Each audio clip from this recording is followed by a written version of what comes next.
The Devils completely opened up a can of you-know-what against the Rangers Monday night in this season's first Battle of the Hudson. So let's talk about the win. And, of course, we're going to talk about how the Devils are rolling with Alex Chauvancy, writer for New Jersey Devils on the Rush.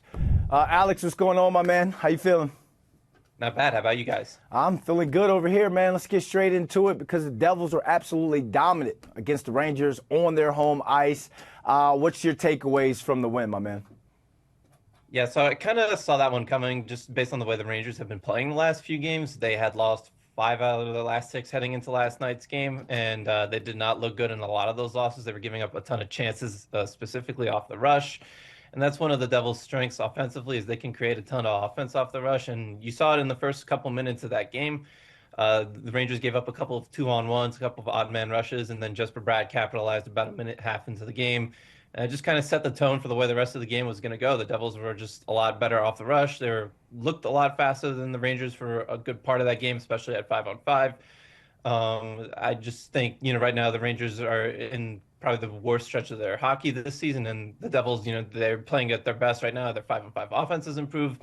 Their power play is still clicking at all cylinders. It was just kind of a perfect recipe for the Devils to come away with that win last night. Yeah, they took full advantage of the Rangers' struggles. I mean, a lot of guys from the Devils had themselves a big night, but Jack Hughes absolutely put on the show at the Garden again. In post-game, he fired back at Steve Valiquette's comments about him playing Instagram hockey and how he tried to pretty much embarrass Igor Shesterkin. So two-part question. Does Jack Hughes own the Rangers? And what do you think about Valiquette's comments, his OK Boomer moment? Yeah, so I don't think you could definitely say that Jack owns the Rangers because if you look at his stats against the team, he has 13 goals and 23 points in his career in 21 games against the Rangers, and the next closest he has is 11 goals against the Islanders. So there's something about the Rangers that he just gets up for. Like, he loves playing against them. As far as Valiquette's comments, I mean, there was a video going around Twitter this morning from Pete Blackburn. He showed Vladimir Tarasenko pulling off the same move in a Rangers uniform a couple of years ago against the Ottawa Senators. And it's not like the Forsberg, which is the move that Jack tried to pull, is something that came out of nowhere. I mean, it's been around forever.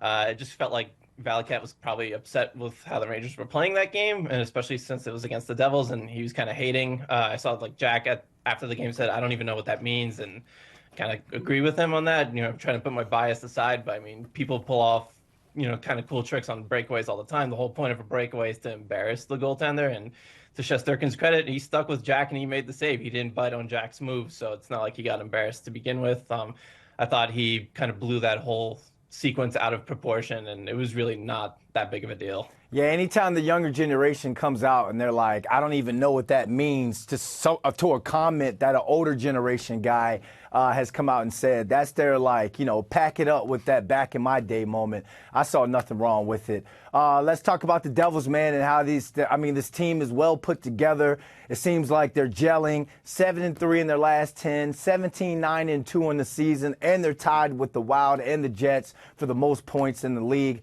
I ask you, I know it's still early within the season, but do the Devils have enough firepower to win the Met this season?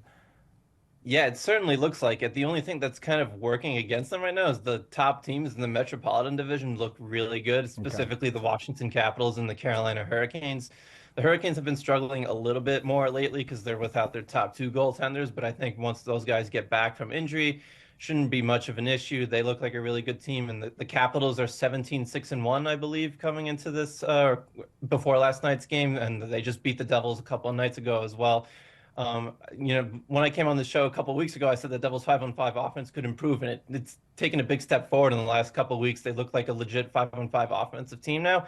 I think they could probably stand to improve by adding a scorer at the trade deadline. But other than that, yeah, they look like they have the goods to compete with the top teams in the Metro, especially if their goaltending looks like it did last night with Jacob Markstrom, who was outstanding against the Rangers. Never a dull day in the Mets, but in the Met, but the Devils keep on rolling. Alex, real quick, man, tell the people they can find you. Yeah, so you can find me on Twitter at AlexC_NJD. I also have the at NJD on the Rush account that you can follow on Twitter. That's where I post all my stuff, and that's where I am during most games. All right, thanks, man. Thanks for having me on.